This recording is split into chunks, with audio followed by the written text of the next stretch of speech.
ลงมองหันเด้อผู้ที่ซื้อเฮือนะโลดกันเราไปลุกหมองอื่นยางมันไก่หลาย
ฮัลโหล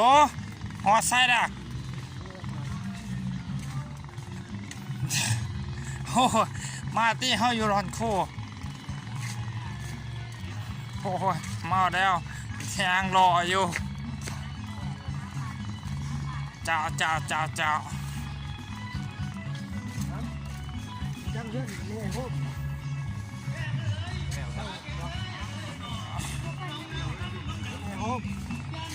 อยู่บ้าน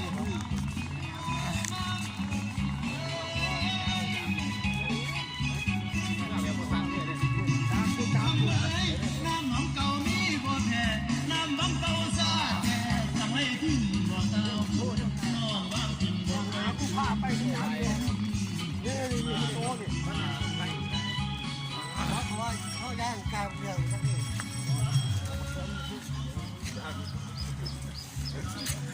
ตัดที่ไหน